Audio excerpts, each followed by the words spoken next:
Hi love, welcome back to my channel. I'm Samantha if you're new around here, and in today's video we're going to be doing the Hekate witch tag, which is created by Justin Bennett, who is the Witch of Enchantment.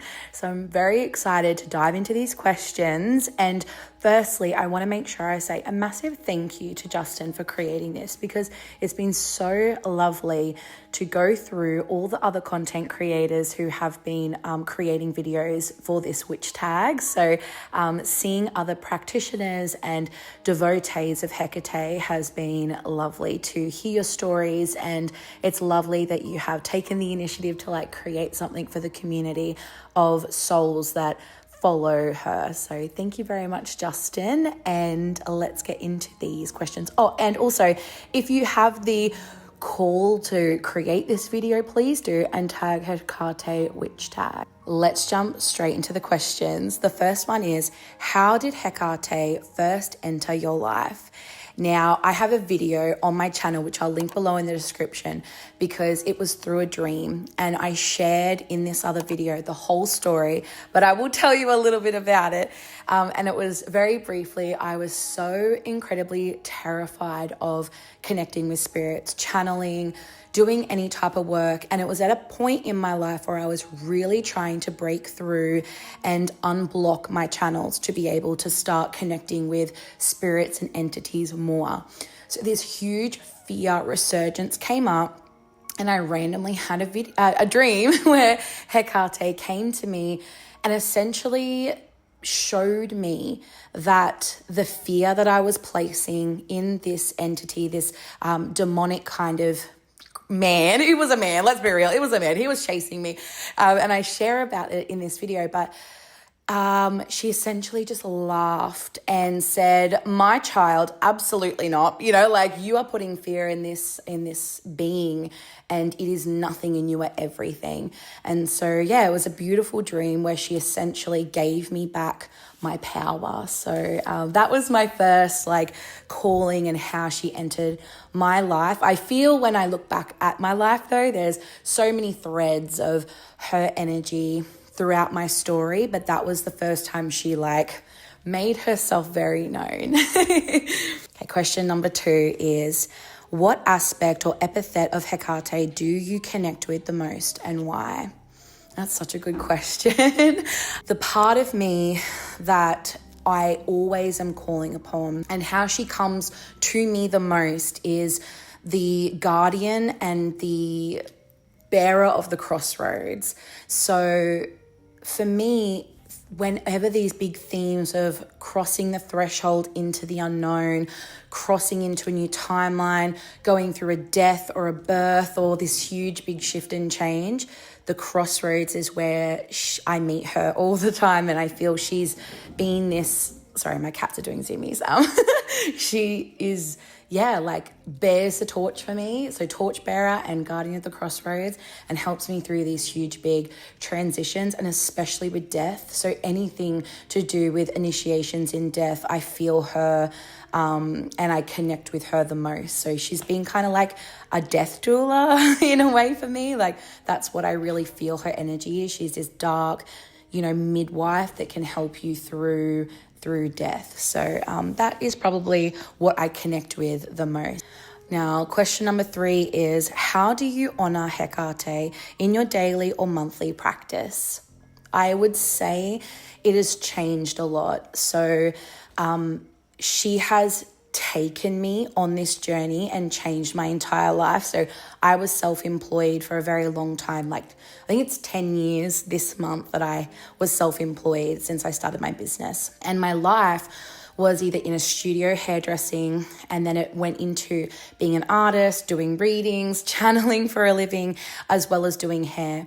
And 2 years ago, she led me into this whole new pathway where now I work with people with disabilities in my community. And so for me, what I did back then, ritual and all this intentional work with her has shifted, because my life has shifted and I'm working back to my practice.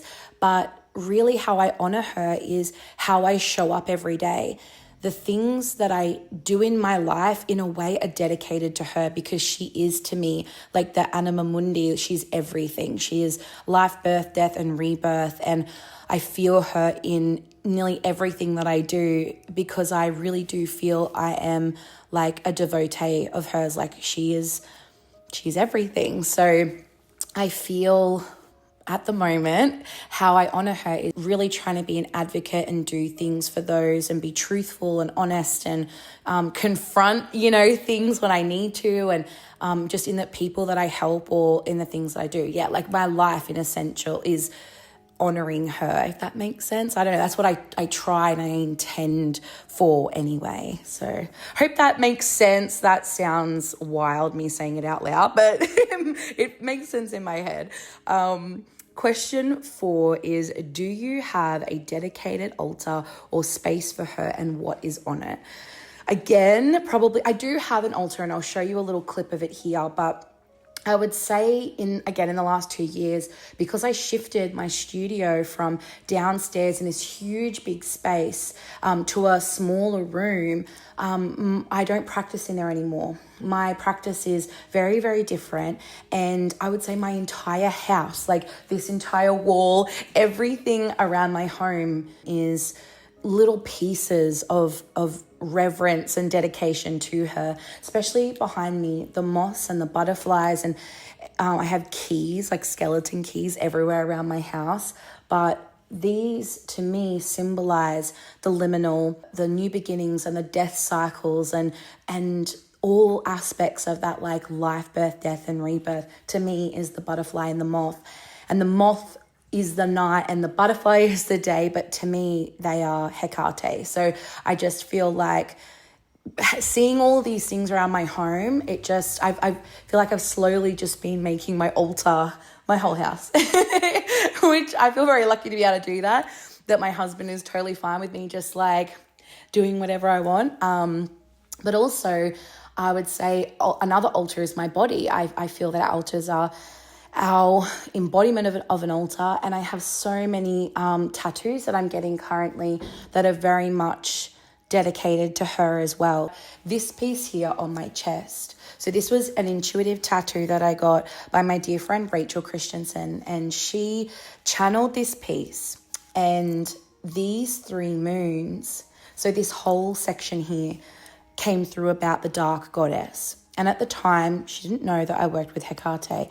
And it was so beautiful to think that she channeled that spirit wanted me to have symbology of the dark goddess and the dark mother, and that there was 3 moons a part of her design that she intuitively pulled. So I feel like even in itself, the tattoos, like on my body altar as well, I love it. And there's even is a rune and then a spider on a web that drops down and it looks like a key. So even that, like Rachel definitely, I don't think intended for that to look that way. But as soon as I seen it, I was like, there is literally triple moons, a lunar moth, and then what looks like a key all over my heart space. So anyway, I hope that answers that question. I don't know. I haven't done a Q&A in so long.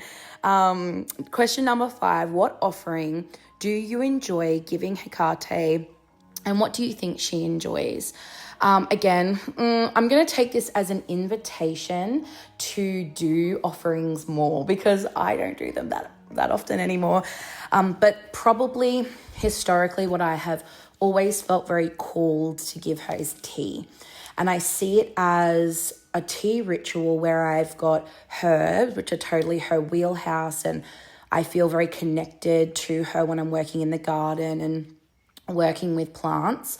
So when I'm using water and herbs and my breath and my intention, I always, I feel like I love giving that to her as an offering. Question number 6. Has Hekate ever appeared to you in a dream, vision, or moment in crisis? Absolutely. As I said, the first time I ever came into connection with her was in my dreams, but moments of crisis, absolutely. And I think that that's why I love her so much, because she has guided me through these times in my life that have been so hard, and especially through deaths. There's been certain deaths where I've held the soul that's been dying, and I felt was my death doula. She held me as I held someone dying. Does that make sense? Gave me the strength and the support in spirit to be able to like tap into, I don't know, it's like so hard to explain, but tapping into that kind of ancient well of death, like the death portal. She helped me through all of that. So forever grateful. Hold on, my cat is, can you see him? Do you see? Let me, little Mr. Monkey. Say hello to everyone on YouTube. So yes, she definitely has helped me through moments of crisis. Okay, so question number 7 is, what lesson has she taught you that changed your life? The lesson that she has taught me that changed my life forever is owning my power. And throughout my spiritual journey and studying different modalities like Reiki and heart resonance and all the different things, you know, you have teachers and they say, do not fear. Do not give power to fear. You can hear it 100 times from 100 different people, and all it takes is the right person, the right time, for you to actually receive the message and it to click into place. This was the moment, the dream that she came to me. It showed me and made me confront my fear, because I was fearing something energetic. I was never going to realistically be able to face it with another person because it's the spirit realm. And so having this dream where this beautiful woman stood in front of me and I wrapped myself around her because this demonic energy was like chasing me, screaming, it's going to kill me. And she laughed. She's like, my child, you were scared of this. Like just the embodiment of power and confidence and just divine feminine like power. And she's like, you do not need to fear this. It is nothing and you are everything. And she went like this with her hand, and the creature kind of seized up and she's like, you do it now. And I did it, you know. So it just showed me that I own my power in any moment when it comes to the spirit realms. And I should never hand over my power to something and feel helpless, because I'm always in control in that realm when we're navigating that.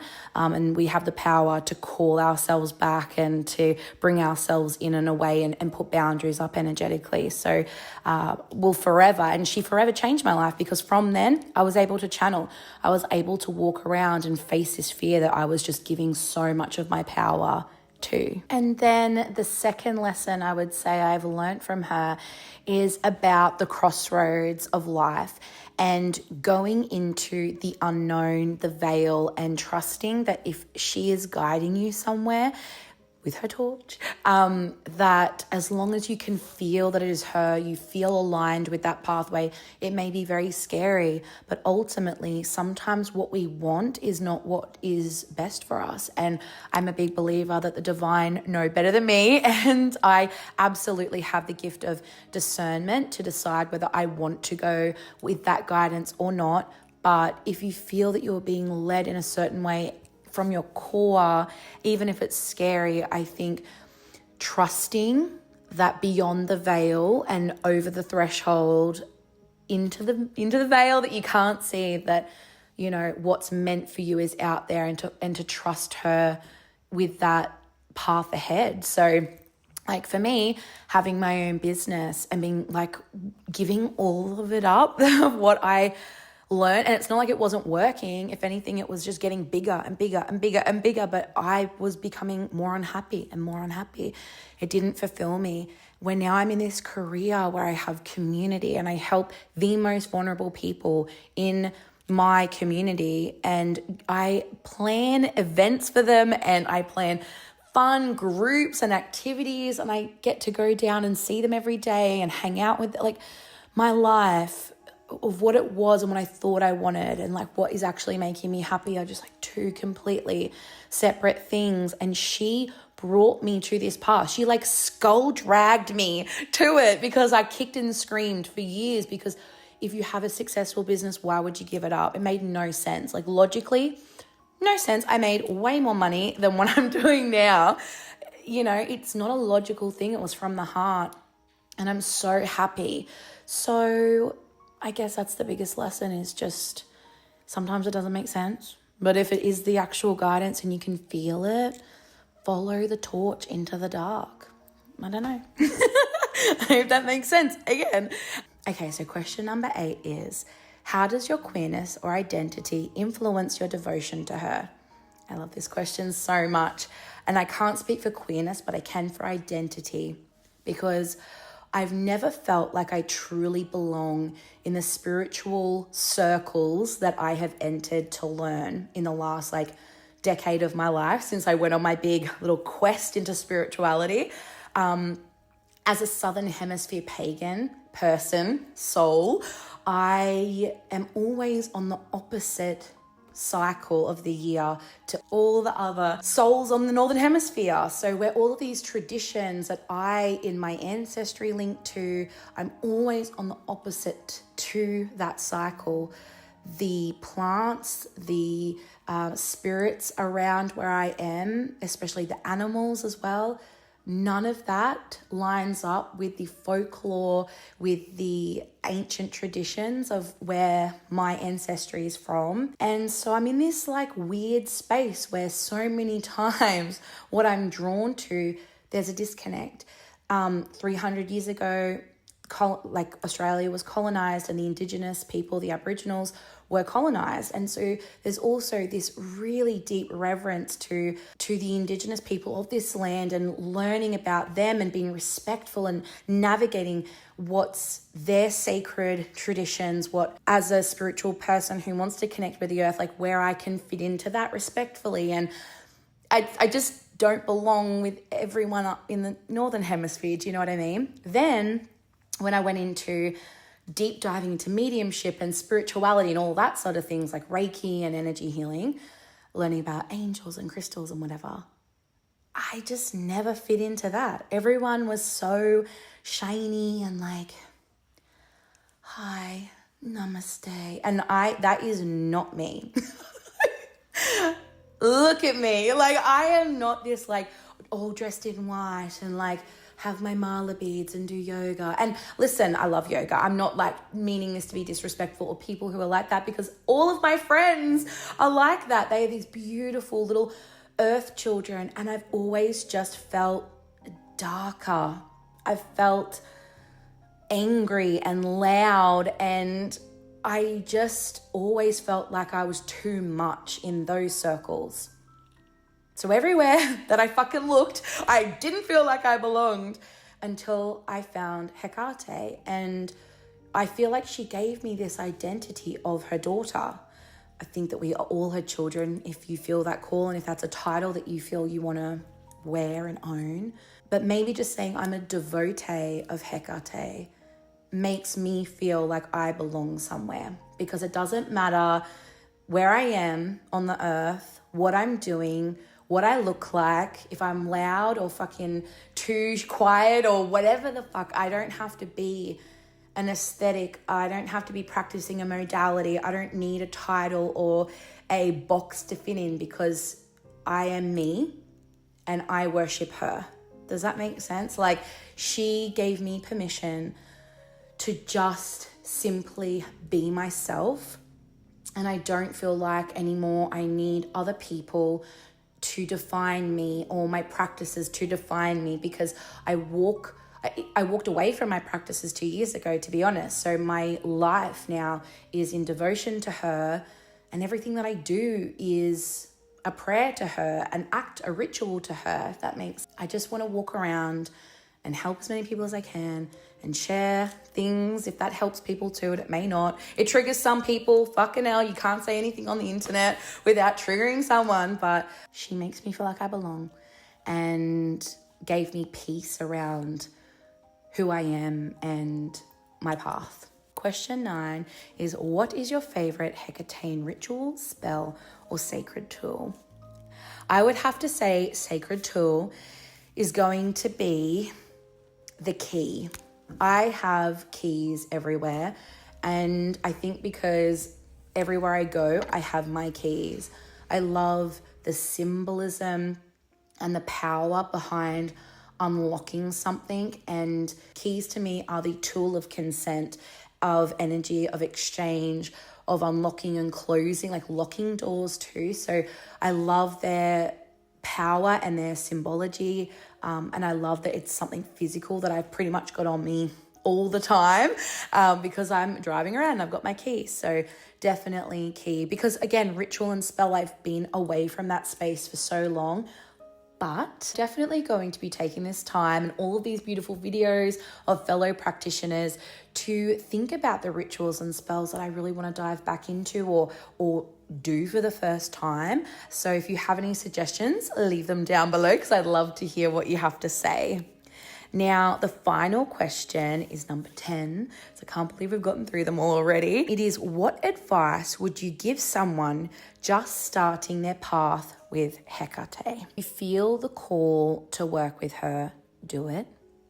Do not doubt yourself. Do not question, if it's right or if you're doing it wrong, because you living your life with the intention to connect with her, calling her in, if you feel that call is the call, go, do not waste time second guessing yourself, because her voice of connection will just get louder and louder and louder to the point where it'll be very confronting. Accept it. You're getting this call as an invitation to connect with her and just go with it. Just let go of the thoughts and just roll with the flow. And flow, I think, is the big piece of advice. So flow is probably the final part of the advice. It kind of continues on that when you connect with the dark goddess, whether that is the face of Hekate, of the Morrigan, of the Kaliak, of Kali Ma, of Keridwen, all of the goddesses that face, or the archetype, if you will, they to me are like the tower in the tarot. If somewhere in your life is on fire and the tower of your life is burning down and you are refusing to leave it, you're like, nope, I don't see the fire, I'm not fucking dealing with it. I feel that if you do not sometimes go with the flow of following the smoke out the window, let's exit the building that is on fire, the dark goddess will come and drag you kicking and screaming out of that situation. The building's coming down, you can't see it right now, and I am going to love you as I walk you and escort you out of the building. So go with the flow if they come into your life, if the dark goddess calls to you, and if the face of the dark goddess is Hekate, I would just say take the invitation to go with the flow of energy in your life and go with wherever she's leading you. If it feels right to you, obviously if it's not safe for you, don't just go and follow Spirit's advice. Make sure with discernment, it's her. But feel that the dark goddess does symbolize and represent to me anyway. Sometimes getting us out of situations that we don't want to leave, or things that we think we want, and we're pushing and pushing and pushing because we want something. It's not necessarily what we truly need. And if we're asking Spirit and the goddess for help and advice and to show us the way, you have to be willing to follow her into the darkness, into the veil. You have to be willing to cross over through the threshold and walk to the crossroads. And when you get to the crossroads, stand there with her. And if she walks to a crossroad or to a direction that you don't want to go, but that's where your torch is and that's where your path is, or the path that is in your best interest for your soul in this lifetime, you have to ask yourself if you're willing to follow her into the unknown. And it's so fucking scary to follow Spirit and divine guidance into the unknown, but often it leads us, especially if you feel it in your gut, I'm terrified, but this is where I feel I need to go. In my experience, and I can only speak for myself, it has led me to the happiest and most grounded and healthiest version of who I am. And yeah, change in life is really hard, but sometimes when you just follow her, follow the torch that illuminates the dark, she will guide you to where you need to be. That's not very clear, concise advice. I'm sorry, but I just feel that in my heart and I want to share it because big decisions and big life changes are never easy. They're always going to be hard. And if you have the privilege and the ability to change that, then do it. That's my advice. Okay, so we've gotten to the end of all the questions. Thank you so much for being with me and letting me ramble a little bit. Like I said, I really don't like talking about things sometimes on the internet because people can be so vile and nasty, and also just so like, actually, I don't know, it's hard psyching yourself up to deal with like people on the internet. But thank you for being here. Sorry, I digress. Thank you again so much to Justin for creating this community tag. I'm so stoked to go through and watch all of the answers. And I am in no ways an expert on the goddess, on Hekate. I'm just a girl who, loves connecting with her, and I love her, and I'm excited to share little bits of my stories. And the video that I made on her, I remember when I channeled it, I was sort of like sitting there and all of a sudden I felt her be like, you need to film, you need to talk about me, you need to talk about your story, go on, do it. And it's the second biggest video on my channel. So I really feel that her energy, like she wants to, in this time and in this space, so many people need to hear and connect with her. And I think it's beautiful that we're listening to her call and so many people are receiving the call. So thank you again for watching. And please down below, if you have any questions, write to me, because I want to do a community Q&A, whether it's about me or a question in general. A little bit rusty on the old spiritual advice. I've given up my Patreon and all of the channeling, the readings I used to do. So I'm just getting back into the flow, but I would love to collect your questions and film a Q&A. I'm going to Tasmania in like 2 days. So I'm going to quickly edit this video, get it up online on the channel. And yeah, even if you want to DM me on Instagram, it's samantha.solaris. So feel free, if you don't want to like write it in the comments, just send me a DM, and I will see you in the next video. Thank you for being here. Bye, my love. Also, sorry, I'm back again. I know I did my outro, but every time I go to film a video for Hekate, guess what? It's at nighttime. I never film at nighttime, okay? I don't have a setup to film at nighttime, and yet, see that out there? See that? That's dark. It is night.